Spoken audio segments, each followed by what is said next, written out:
세례처럼 밤엔 달처럼 그렇게 살 순 없을까.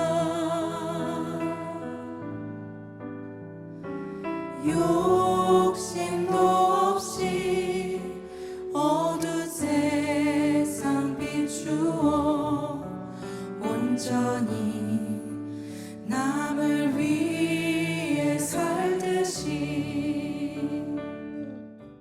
8월 27일 주일 예배 하나님께 올려드립니다.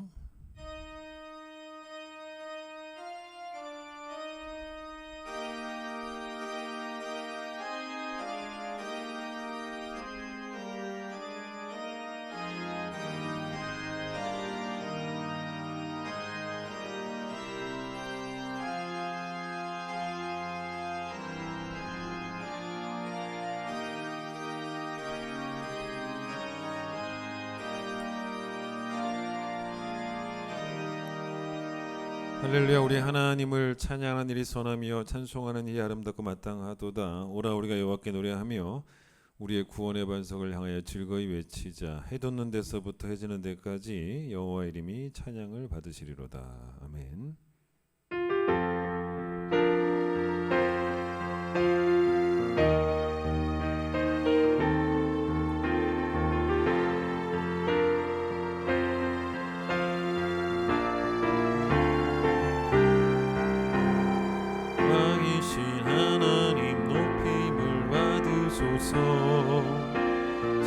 찬양하리라.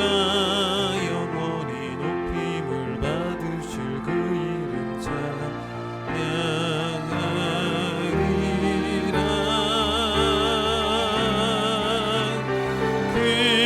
그리스도 진리로 다스리네.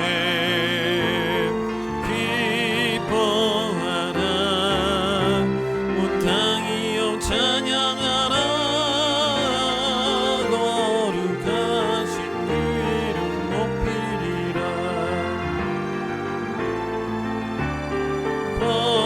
거룩하신 그 이름 높이리라. 우리 죄를 고백합니다.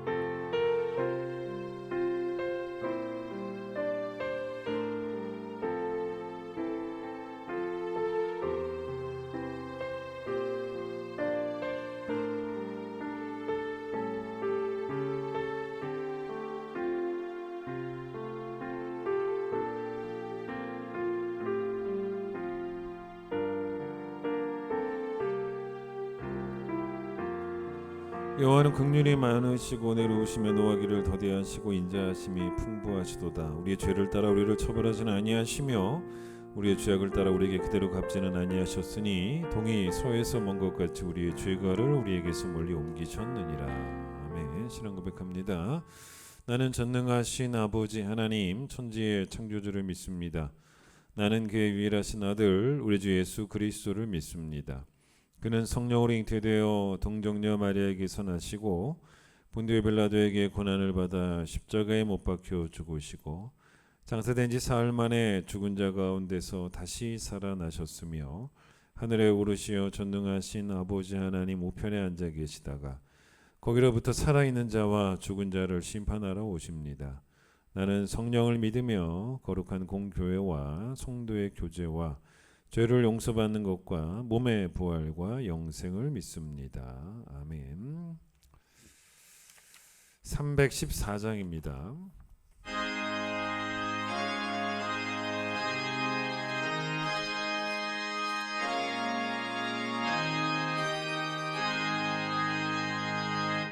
내 구주 예수를 더욱 사랑하며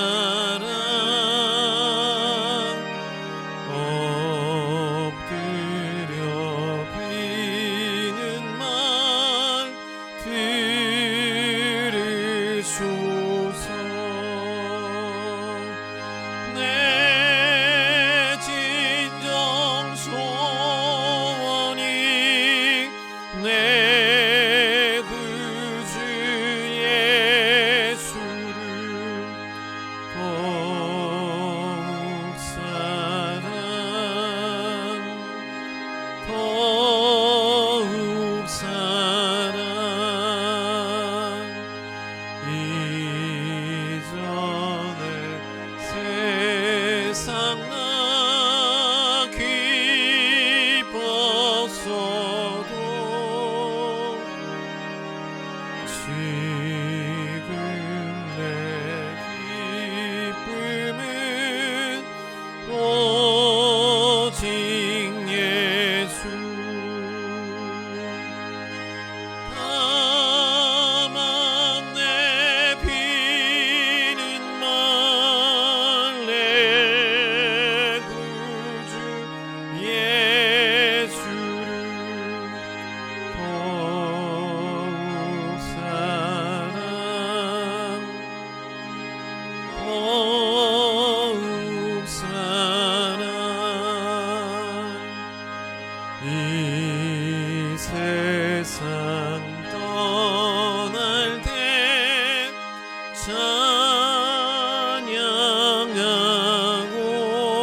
찬양하고 숨질 때 하는 말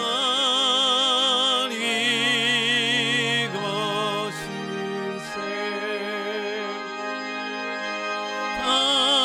다만 내 비는 말 내 구주 예수를 더욱 사랑 더욱 사랑.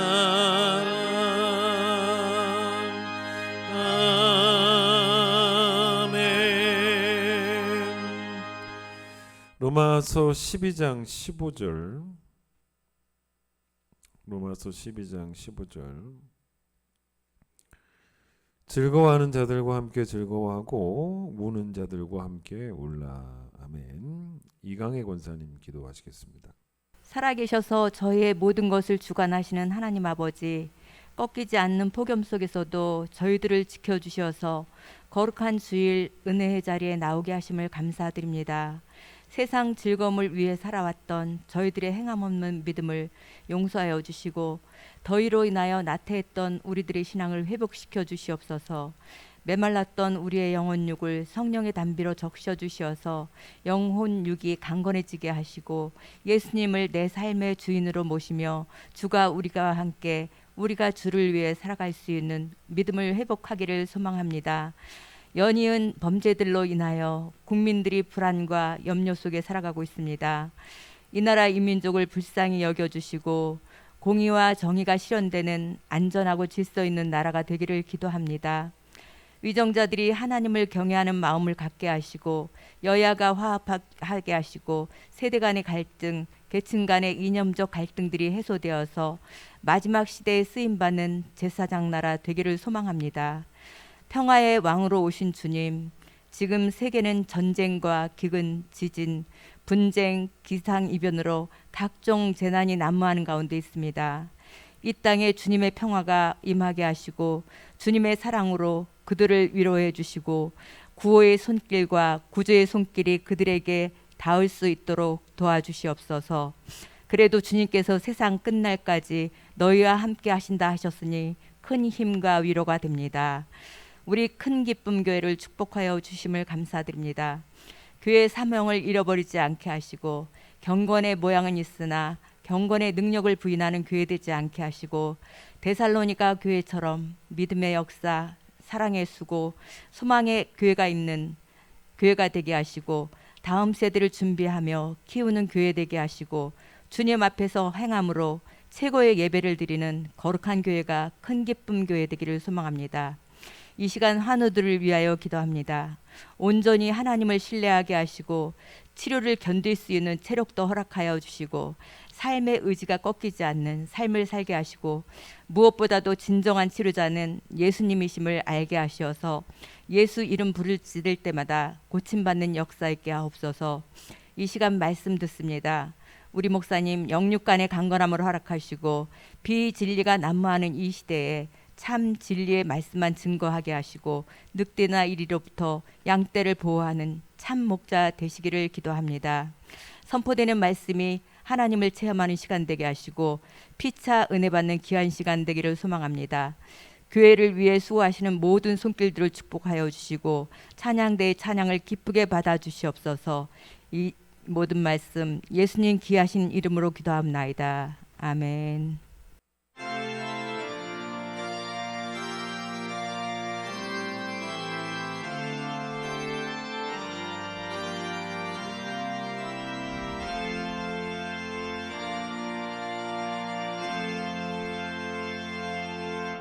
봉헌하겠습니다.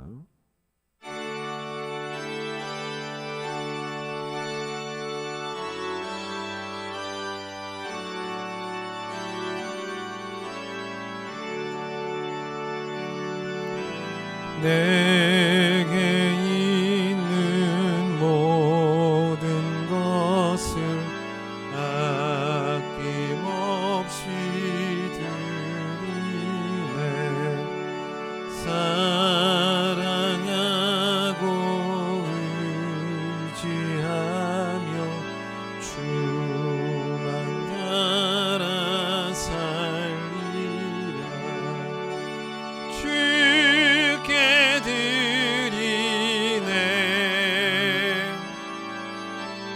주께 드리네.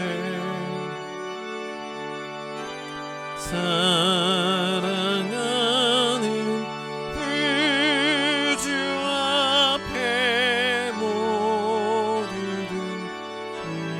드리네. 아멘. 살아계신 우리 하나님께 살아있는 예배로 영광 돌리기를 원합니다.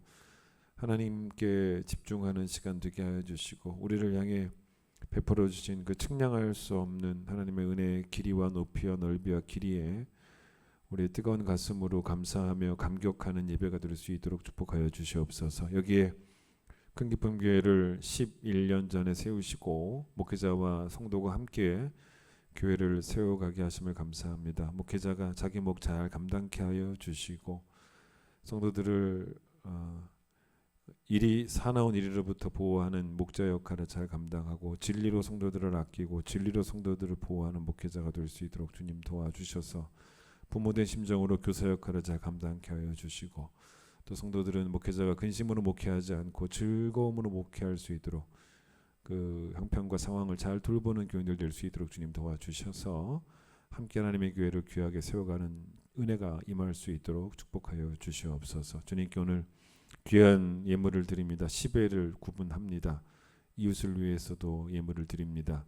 하나님 받아주시기를 원합니다. 절대로 돈에 소망 두는 자 없게 하시고 하나님께만 소망 두게 하여 주시고 돈을 붙잡지 말게 하시고 하나님만 붙잡게 하여 주시며 또 돈을 믿지 말고 하나님만 믿게 하여 주셔서 하나님 앞에 선한 청지기로 잘 살아갈 수 있도록 도와주시고 10의 일 잘 구분하고 또 이웃을 잘 섬기는 물질의 노예가 되지 않는 선한 청직이 되는 모든 성도들 될 수 있도록 하나님 축복해 주시기를 소망하며 예수님의 이름으로 기도드립니다.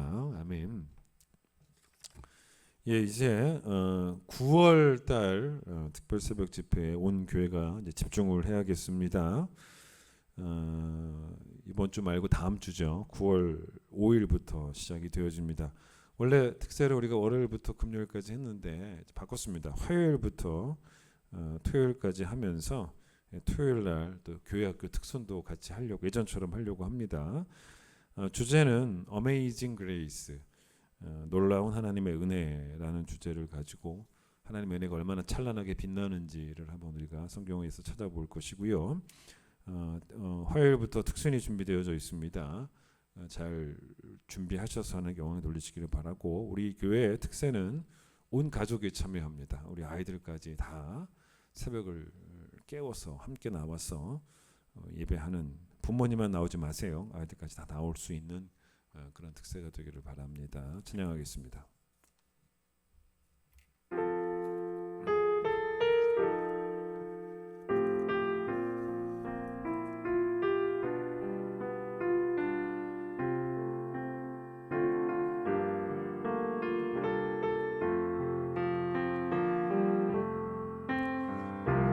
낮엔 해처럼 밤엔 달처럼 그렇게 살 순 없을까. 욕심도 없이 어두운 세상 비추어 온전히 남을 위해 살듯이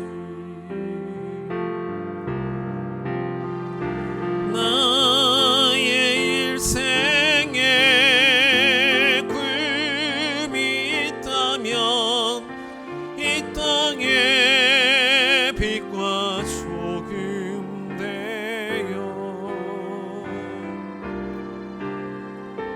가난한 영혼 지친 영혼을 주님께 인도하고픈데 나의 욕심이 나의 못난 자가 언제나 고단한 짐 되어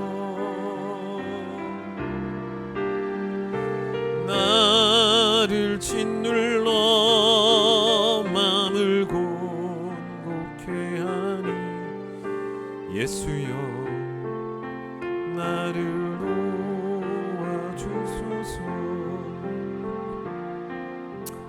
신앙이 무엇인가라고 정의를 해본다면 신앙은 관계입니다. 신앙생활의 성공은 관계의 성공이고 신앙생활의 발전은 관계의 발전입니다. 신앙생활을 해서 행복하다라는 그런 고백을 하는 것은 예수를 믿었더니 남부럽지 않은 부자가 되고 형통해서 그래서 너무나 좋더라 이게 아니고 관계가 깊어지고 관계가 회복이 되고 관계가 아름다워지고 관계가 건강해지고 관계가 밝아져서 그래서 행복하다. 이게 신앙생활의 행복입니다. 신앙의 부흥은 관계의 부흥입니다. 신앙의 발전은 관계의 발전입니다. 오늘 본문을 가지고 시리즈로 이제 3주 동안 설교를 하겠습니다. 근데 오늘은 첫 번째 이제 서론에 해당되는 날인데요. 오늘은 제가 관계에 대한 이야기를 합니다. 성경이 말하는 관계는 크게 이제 두 가지입니다. 수직적인 관계와 즉 하나님과의 관계와 수평적인 관계, 이웃과의 관계죠. 둘 중 한 가지만 잘해도 괜찮다라고 생각하시면 절대로 안 되는 게 새가 날개 하나로 날 수가 없습니다. 새가 양 날개로 날아가듯이 신앙의 이 비상도 하나님 사랑이라는 날개와 이웃 사랑이라는 양 날개로 날아야 되는 게 맞는 거예요. 그러니까 신앙의 이 힘으로 이 두 가지 관계에 모두 다 최선을 다하라고 성경은 말합니다. 여러분 이런 질문이 있다면 여러분이 무엇을 정답으로 고를지를 자 한번 들어보세요. 다음 5가지 중에서 우리를 가장 행복하게 만드는 것이 무엇인가? 여러분 답을 넣어보세요. 1번 관계, 2번 건강, 3번 개인적인 성취, 4번 부, 5번 휴식, 쉼. 여러분 당연히 1번입니다. 이건 무조건 1번입니다. 위치보다도 중요한 건 또 관계예요. 우리는 너무 위치에 목매는 거죠. 여러분 위치가 정상일 수도 있지만 바닥에 있을 수도 있습니다. 살다 보면 요셉처럼 뭐 죄수가 될 수도 있지만 애굽의 총리가 될 수도 있습니다. 그런데 요셉의 형통을 말할 때는 뭐냐면 어떤 위치에 있든지 간에 관계에 신경을 쓰더라는 겁니다. 하나님과의 관계와 사람과의 관계. 여러분 생각해 보세요. 요셉이 보디발 장군 집에 있을 때 하나님과의 관계를 생각했고 또 감옥에 갇혀서도 같이 갇혀 있는 동료들의 관계를 생각을 했고 뭐 그런 식인 거죠. 그러니까 어떤 위치를 살든지 간에 훨씬 중요한 게 관계입니다. 복음은 죄에서 구원받는 것 이상이에요. 복음은 우리가 하나님께 잘하고 이웃에게 잘하라라고 강력하게 요구합니다. 하나님께는 좋은 자녀가 되고 이웃에게는 좋은 이웃이 되라고 강력하게 요구합니다. 우리는 고립된 존재가 아니에요. 보이지 않는 하나님과 함께 오늘을 살아가고 있고요. 보이는 이웃과 함께 오늘을 살아갑니다. 내가 선 이 자리에서 내가 혼자 독립적으로 있는 게 아니라 위를 보면 하나님 계시고요. 주변을 둘러보면 이웃이 있어요. 피할 수 없는 만남입니다. 하나님과의 만남, 이웃과의 만남은 우리의 평생의 삶이고 피할 수도 없고 피해서도 안 되는. 자, 왜 하나님이 아담을 창조하셨을까? 하나님은 아담이 없으셔도 존재하시는 일에는 아무런 문제가 없으셨습니다. 하나님이 아담을 창조하신 이유는 다른 것 때문이 아니에요. 그냥 관계 때문입니다. 왜냐, 하나님은 실존 하나님의 그 존재는 뭐냐면 사랑이시기 때문입니다. 그러니까 하나님이 사랑이시니까 창조하실 수밖에 없는 거예요.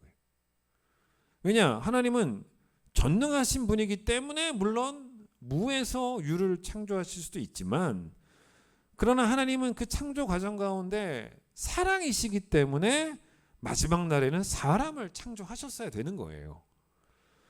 자, 하나님은 전능하신 분이셨기 때문에 하늘을 창조하셨고 해를 창조하셨고 바다를 창조하셨고 산을 창조하셨고 우주를 창조하셨습니다. 그러나 하나님이 해와 사랑하시기 위해서, 해와 깊은 만남을 가지시기 위해서 해를 창조하신 게 아니지 않습니까? 그래서 하나님은 그런 의미로 해를 하나님의 형상대로 창조하시지는 않았다는 거죠. 해는, 산은 하나님 형상대로 창조하지 않았기 때문에 하나님을 사랑할 능력이 없어요. 하나님은 해한테, 산한테, 바다한테 마음과 뜻과 정성 다해서 하나님 사랑하라고 요구도 안 하세요. 그러나 하나님이 사람을 창조하실 때만 다른 창조와는 다른 창조를 하십니다. 그게 뭡니까? 사람만 하나님의 형상대로 창조하셨다는 거죠. 왜냐하면 관계하시려고. 하나님이 형상대로 창조하신 이유는 사람과는 관계를 원하셨기 때문에. 예를 들어 시편 148편 3절에 들어보세요. 해와 달아 그를 찬양하며 밝은 별들아 다 그를 찬양할지어다 라는 말씀이 나오는데, 사실은 가만히 생각해보면 말이 안 되는 거예요. 왜냐하면 여러분, 해, 달, 별이 어떻게 하나님을 찬양합니까? 그럴 능력이 없어요. 우리 찬양대가 찬양하듯이, 우리 교인들이 함께 모여 찬양하듯이 별들이 함께 교회를 이루고 함께 찬양대를 이뤄서 노래를 부릅니까? 그런 의미가 아니라는 거죠.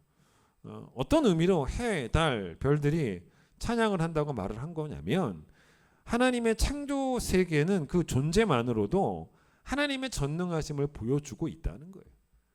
존재만으로도 하나님의 영광을 선포하고 있다라는 그런 이야기인 것이지, 그런 의미의 찬양일 뿐이지 그런 그 피조 세계는 찬양을 못 합니다. 자, 하나님은 원래부터 사랑이셨습니다. 근데 여러분, 그게 뭘 의미하냐면, 사랑은 혼자서 할 수가 없어요. 사랑은 반드시 대상이 있어야 됩니다. 그러니까 하나님은 사랑이시다라는 이 정의는 삼위일체를 증명합니다. 하나님은 시작도 없고 끝도 없습니다. 그러니 원래부터라는 말이 맞죠. 하나님은 원래부터 서로 사랑하셨습니다. 하나님은 원래 사랑이셨습니다. 그러니까 성부, 성자, 성령이 원래부터 서로 관계를 맺고 사랑하셨다는 거예요. 그래서 하나님은 사랑이신 거죠. 그리고 하나님은 사람을 사랑하시기 위해 창조하신 거예요.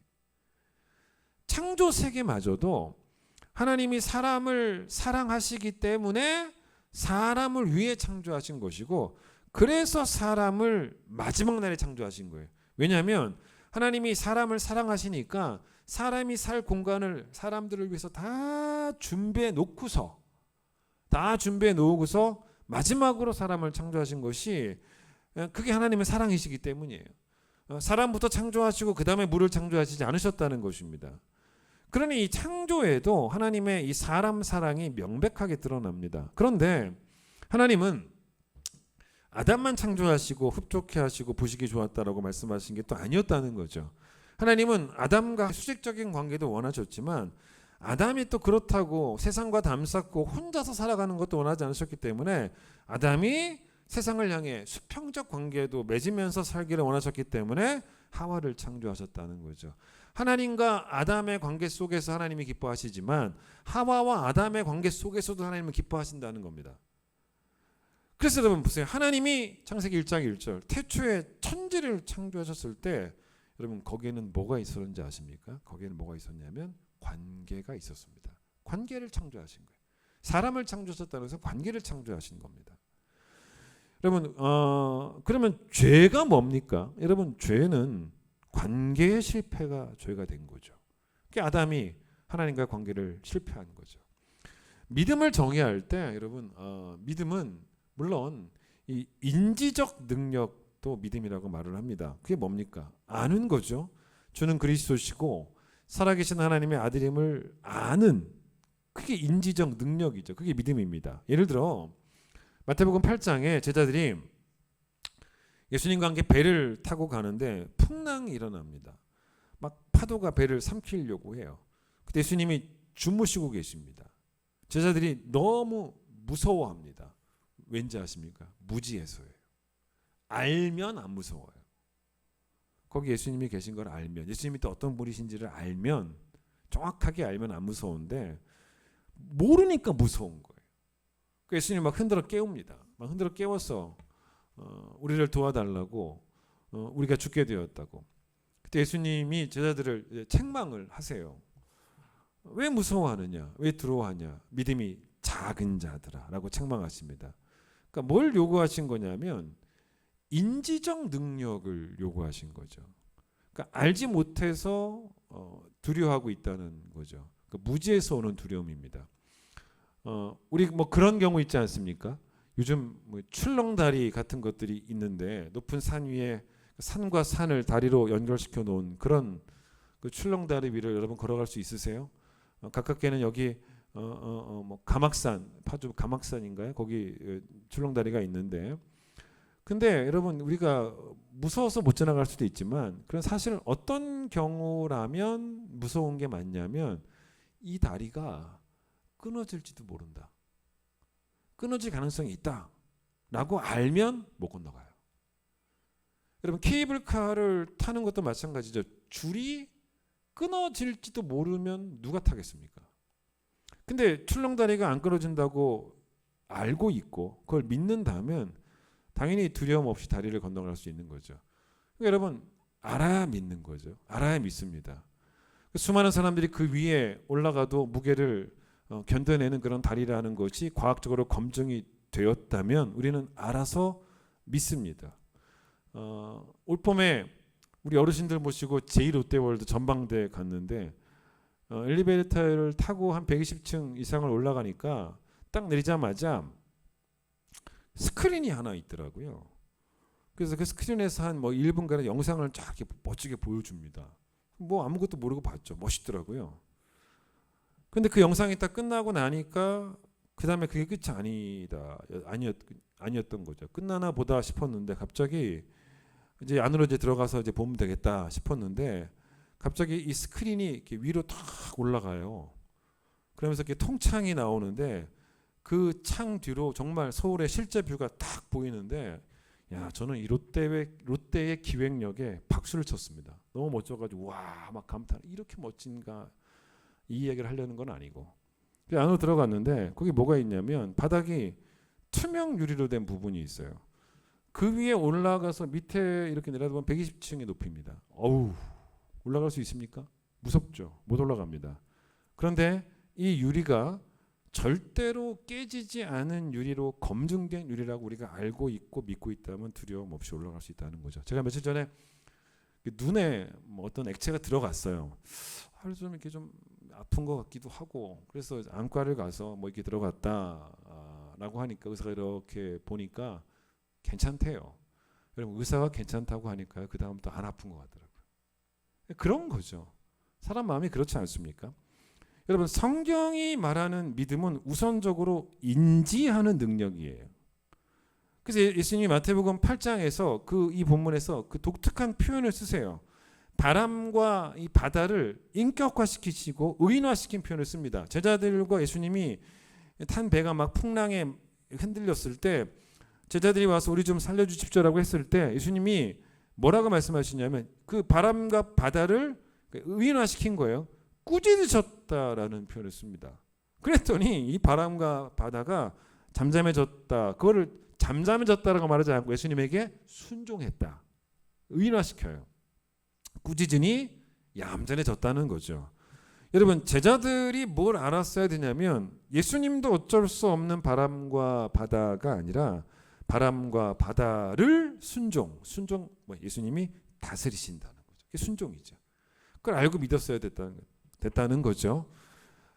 여러분, 마찬가지입니다. 우리 인생에 수많은 고난이 있지만 우리가 이 두려움이 없으려면 하나님도 어쩔 수 없는 고난이 아니라 하나님이 꾸짖으시면 순종하는 고난, 그걸 아셔야 돼요. 그러면 두렵지 않습니다. 그게 믿음의 인지적 능력이에요. 세상에 알지 못하는 진리를 나는 알고 있다면 나는 믿음이 있는 사람입니다. 자, 그런데 여기가 다가 아니에요. 성경이 말하는 믿음은 인지적 능력으로만 제한되게 말하지는 않는다는 것입니다. 믿음의 또 하나의 중요한 부분이 바로 뭐냐면 관계적 능력이에요. 이게 중요합니다.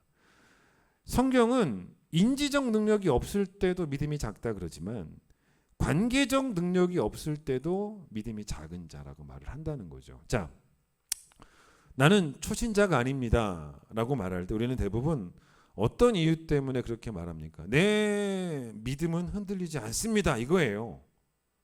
근데 그건 대부분 사실 뭔지 아십니까 여러분? 솔직해 보세요. 다 인지적 믿음이에요.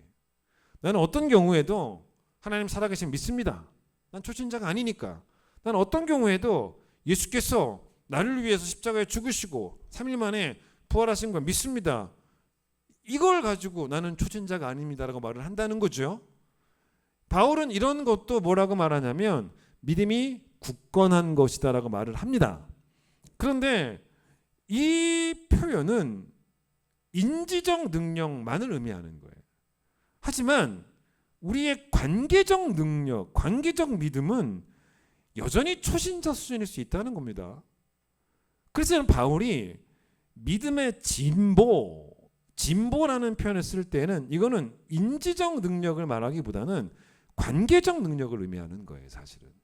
예를 들어 바울이 데살로니가 교회를 칭찬합니다. 이 교회를 칭찬할 때 바울은 뭐라 그러냐면 니들 교회가 다른 교회들보다 더 뛰어나다는 것입니다.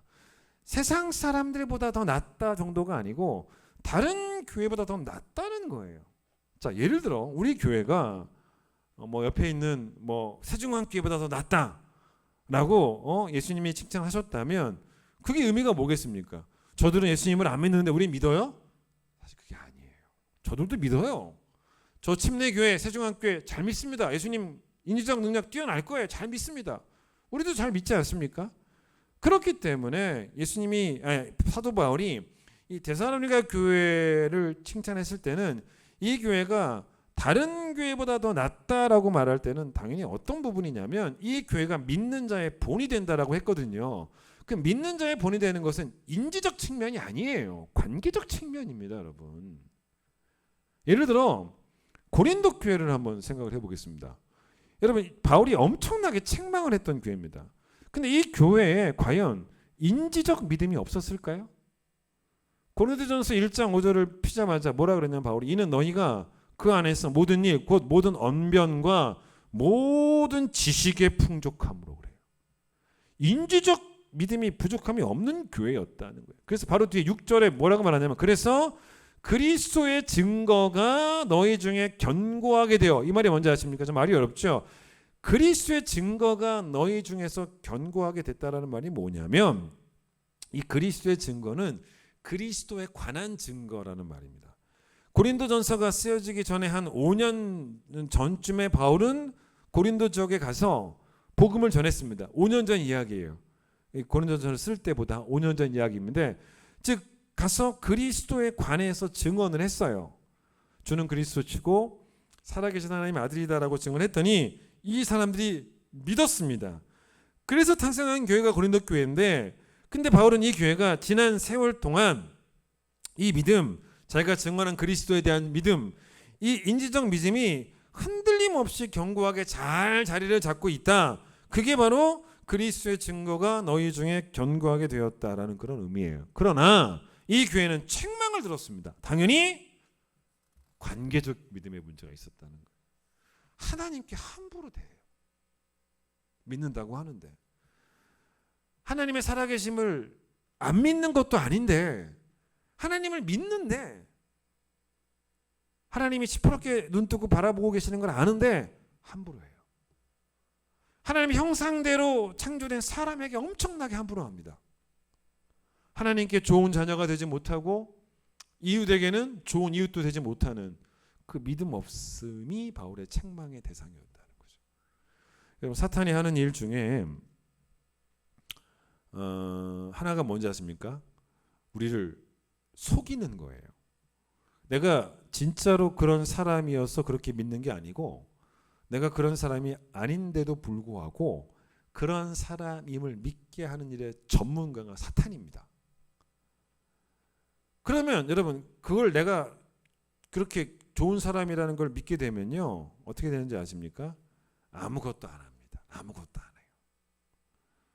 사탄은 먼저 우리를 예수 그리스도를 믿지 못하도록 방해를 합니다. 회심하지 못하도록. 이걸 고린도후서 4장 4절 들어보세요. 이 세상의 신이 사탄이에요. 믿지 아니하는 자들의 마음을 혼미하게 하여 그리스도의 영광의 복음의 광채가 비치지 못하게 함이니 이게 무슨 말이냐면 아무리 빛이 찬란해도 눈을 감으면 빛을 보지 못하고 어둠 속에 살아갑니다. 빛이 없어서가 아니라 눈을 감아서예요. 사탄이 하는 일이 뭐냐면 우리의 눈을 감긴다는 거예요. 그게 바로 우리의 마음을 혼미하게 한다는 겁니다. 눈을 뜨지 못하게 한다는 거예요. 빛이 있는데 우리를 속여서 마치 빛이 없는 것처럼 빛이 없다라고 느낄 정도로 못 믿게 하고 못 보게 만든다는 것입니다. 그러니까 혼미하게 만든다는 말이 둔감하게 만든다는 것 같은 의미예요. 여러분 빛이 있는데 없다? 이건 둔감 중에 둔감이죠. 그래서 사탄이 지금 열심히 막 가리려고 하는 게 우리가 못 보도록 가리려고 하는 게 뭔지 아십니까? 진리의 빛이에요. 그런데 사실 이 사탄의 역사를 이기는 힘이 누구의 힘인지 아십니까? 성령의 역사입니다. 성령은 진리를 보여주시는 영입니다. 사탄은 가리죠. 진리를 가리는 영이 사탄이라면 진리의 빛을 열어서 우리 마음에 막 비춰주시는 영이 성령이에요. 우리의 마음을 혼미케 하는 게 아니라 우리의 마음을 민감케 해서 눈을 뜨게 해서 진리를 보게 만듭니다. 그래서 여러분 전도는 우리가 하는 것 같지만 사실은 우리를 수단으로 삼아서 성령이 하시는 거예요. 제가 가진 책 중에 좋은 책인데 이 크리스토퍼 라이트라고 하는 사람이 쓴 IVP에서 나온 좀 두꺼운 책 두 권이 있습니다. 근데 이 책 제목이 첫 번째 책 제목이 뭐냐면 하나님 백성의 선교라는 책입니다. 요거예요. 제가 여러분 오늘 사진을 좀 보여드리려고 요 책 표지입니다. 하나님 백성의 선교라고 나와 있죠. 전도와 선교에 관한 책입니다. 여러분 그렇죠. 하나님 백성들이 전도해야 되지 않습니까? 근데 여러분 이 책보다 그러니까 이 책과 세트가 되는 또 한 권의 책이 또 있어요. 다른 제목의 책인데 선교를 정확하게 이해하려면 두 권 다 읽어야 돼요. 근데 이 또 한 권의 책은 더 두꺼워요. 그게 뭔지 아십니까? 요거예요. 제목이 뭡니까? 하나님의 선교예요. 하나님의 선교. 그러니까 이게 무슨 말인지 아십니까? 우리끼리 선교하면 무조건 실패한다는 거예요. 선교는 성령님과 함께 선교해야 한다는 거죠. 우리는 씨를 심고 물을 주지만 자라게 하시고 결국 영원 구원이라고 하는 열매를 맺게 하시는 분은 성령이기 때문에 선교의 주체는 하나님이라는 것입니다. 그래서 하나님의 선교라는 책 제목도 있는 거예요. 자, 그런데 그다음 보세요. 만약 사탄이 우리 마음에 진리의 빛이 비추는 것을 막으려고 하다가 그게 안 돼서 실패했습니다. 여러분 그러면 그때부터 사탄이 물러나겠습니까? 절대로 안 그렇습니다. 더 이상 우리를 건드리지 않습니까? 어림도 없는 소리입니다. 여러분 그 다음부터는 사탄이 뭘 하는지 아십니까? 인지적 믿음을 막는 일에 실패하면 그 다음부터 뭘 하냐면 관계적 믿음을 막습니다. 온 힘을 기울여요. 그래서 신앙생활을 하는 성도들로 하여금 어떻게 만들어 버리냐면요, 아무런 목표가 없게 만들어 버립니다.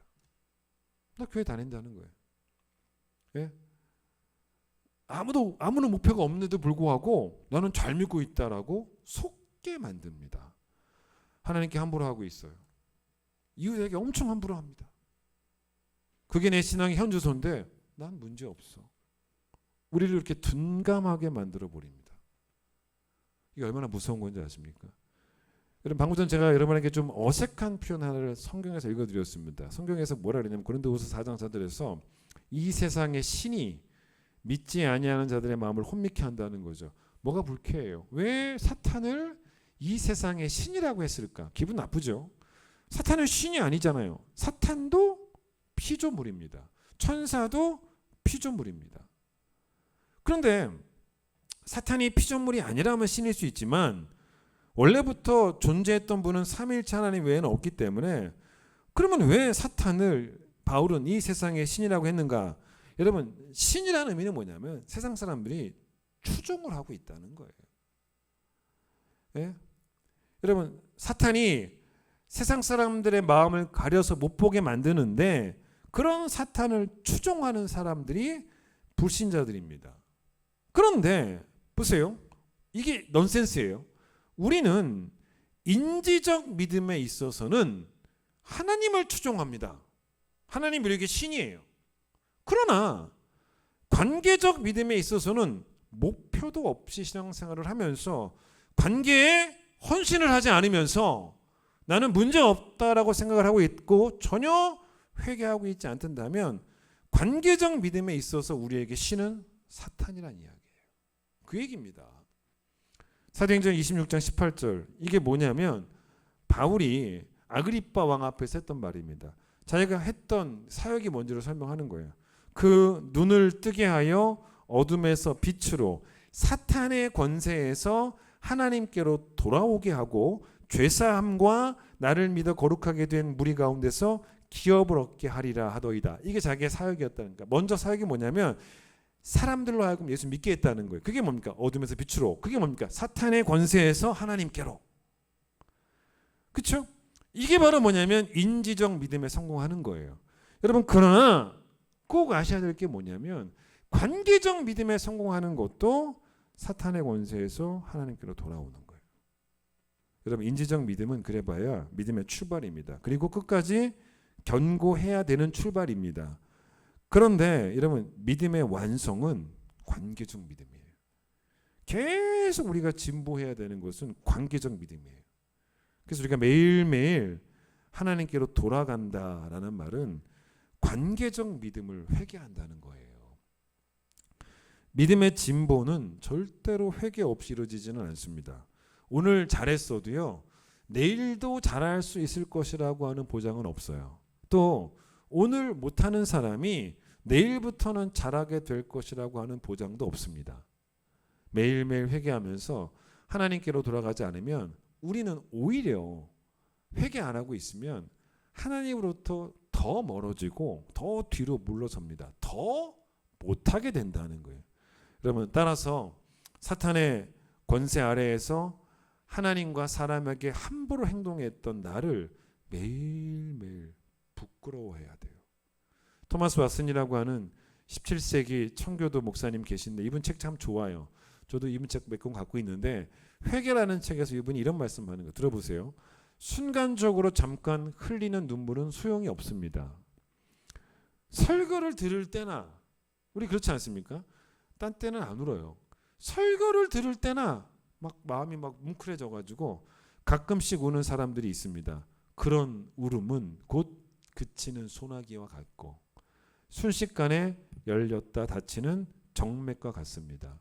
참된 슬픔은 습관처럼 지속되어야 합니다. 여러분의 영혼의 질병은 만성적이어서 빈번히 재발합니다. 그러면 여러분은 늘 회개함으로써 꾸준히 스스로를 치료해야 됩니다. 이게 바로 하나님의 뜻에 맞는 슬픔입니다. 오늘 제가 이런 말씀인 거예요. 내가 지금 민감하다고 내일 민감하라는 법은 없어요. 오늘 둔감하면 내일은요 더 둔감해집니다. 회개 안 하면. 여러분, 관계적 능력이라는 말을 제가 썼는데 이걸 바꿔볼까요? 결론입니다. 관계적 능력이라는 말과 같은 말은 뭐냐면 사랑하는 능력이에요. 제가 이번 시리즈 설교에서 사랑에 관한 설교를, 기독교는 사랑의 종교니까 할 텐데, 하나님께 어떻게 해야 되는지, 하나님과 관계가 깊어지기 위해서 우리가 뭘 해야 되는지에 대한 설교는 하지 않습니다. 설교 제목이 뭡니까? 좋은 이웃이되라니까 이웃과의 관계에 대한 설교만 할 거예요. 그런데 이웃과는 어떻게 관계하면 제일 잘하는 것인가를 저는 성경에서 가장 잘 설명한 것을 한두 절 뽑아라 라고 말한다면 저는 무조건 로마서 12장 15절이라고 봅니다. 어떻게 하면 되는 거예요?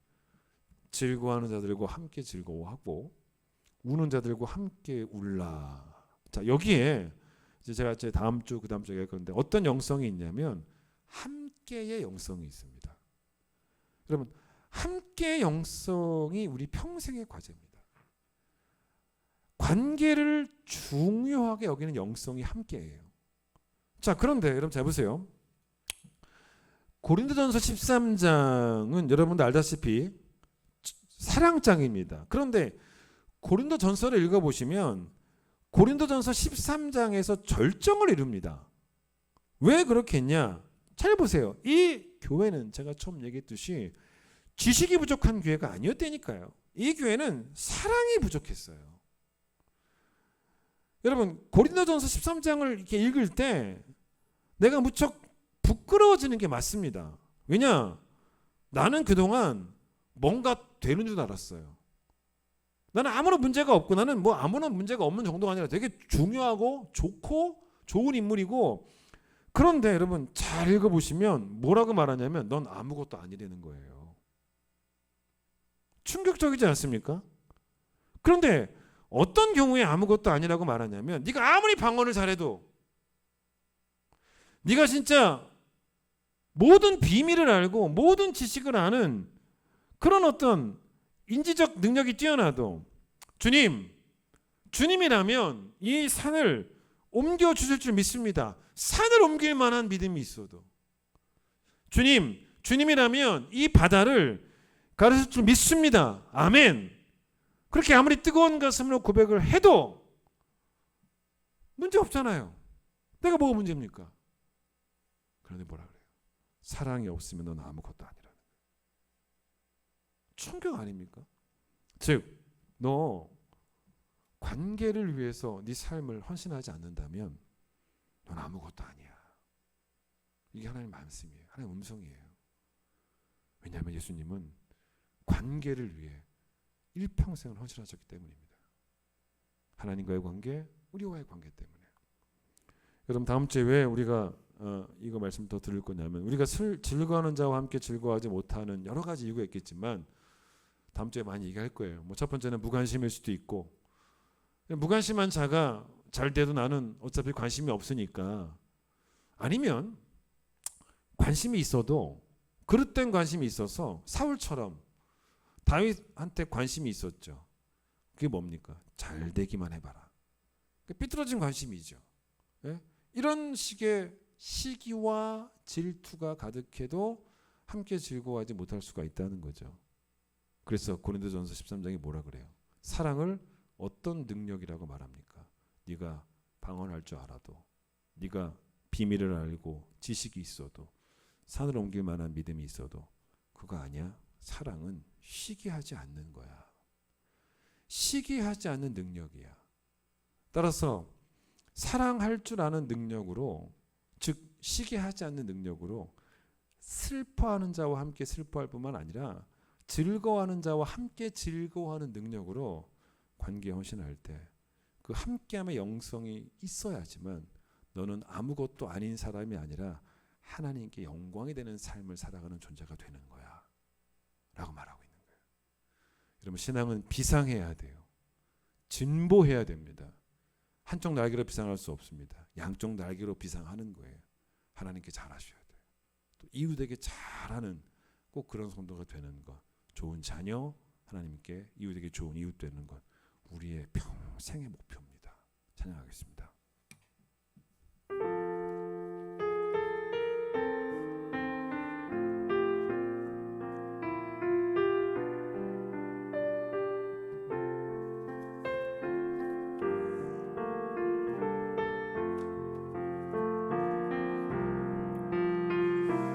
낮엔 해처럼 밤엔 달처럼 그렇게 살 순 없을까. 욕심도 없이 어두운 세상 비추어 온전히 남을 위해 살듯이 예수님처럼 살기 원합니다. 나의 일생에 꿈이 있다면 이 땅에 빛과 소금 되어 가난한 자들을, 지친 자들을, 가난한 영혼, 지친 영혼을 주님께 인도하고픈데 나의 욕심이 나의 못난 자가 언제나 커다란 짐 되어 나를 짓눌러 마음을 공곡해 한 예수여, 예수여 나를 도와주소서. 예수님은 관계에 온실하셨습니다. 바울도 그랬습니다. 예수님처럼 바울처럼 그렇게 살 순 없을까. 남을 위하여 당신들의 온몸을 온전히 버리셨던 것처럼 주의 사랑은 베푸는 사랑 값없이 거저주는 사랑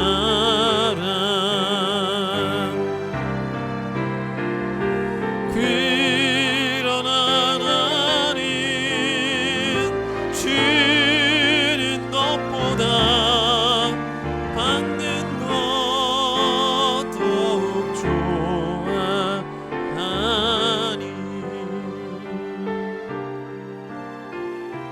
나의 입술은 주님 닮은 듯하나 내 맘은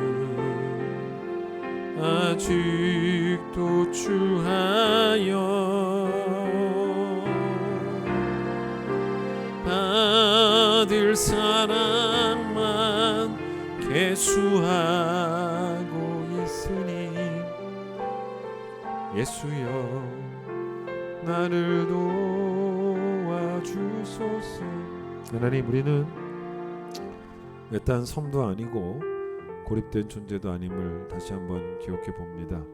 위를 들어 눈을 들어 위를 바라보니 하나님 계시고 또 주변을 바라보니 우리와 함께 더불어 살아가는 수많은 성도들 또 수많은 이웃들이 있음을 다시 한번 확인하게 되어집니다. 내가 슬프지 않다고 슬퍼하는 자로 외면하지 말게 하여 주시고 내일이 아니라고 남의 즐거움에 참여하지 못하는 그 비겁함이 우리에게 없게 하여 주시고 하나님, 하나님과의 관계에 헌신하고 이웃과의 관계에 헌신하는 예수님과 같은 바울과 같은 삶을 살게 되기를 간절히 소망합니다. 소유를 쌓기 위해서만 몸부림치는 그런 값싼 인생 살지 말게 하여 주시고 소유보다는 관계, 위치보다는 관계를 중요시 여길 수 있도록 주님 도와주셔서 높은 자리에 있든 낮은 자리에 있든 하나님께 잘하고 이웃에게 잘하는 좋은 이웃 되는 또 좋은 주의 자녀 되는 꼭 그런 성도들이 되어질 수 있도록 축복해 주셔서 우리가 꼭 세상의 빛이 되고 꼭 세상의 소금 되는 복된 성도들이 되어질 수 있도록 하나님 축복하여 주시옵소서. 코로나가 여전히 기승을 부립니다. 또 많은 성도들이 코로나에 확진되기도 합니다. 우리 성도들의 건강을 지켜주시고 9월 5일부터 있을 귀한 특세 말씀의 은혜가 폭포수처럼 임해서 우리의 영혼이 해갈게 되어지고 새힘 얻고 어려운 문제에 대한 답을 찾고 어둠이 밝아지는 역사가 있도록 우리의 특세를 또한 축복하여 주시옵소서. 이제 예수님의 놀라우신 은혜와 하나님 아버지의 크신 사랑과 성령의 역사하심과 교통하심이 관계가 중요하기에 하나님께 잘하기를 또 이웃에게 잘하기를 다시 한번 하나님 앞에서 결단하는 모든 성도들 위해 함께 하시길 간절히 축원하옵나이다. 아멘.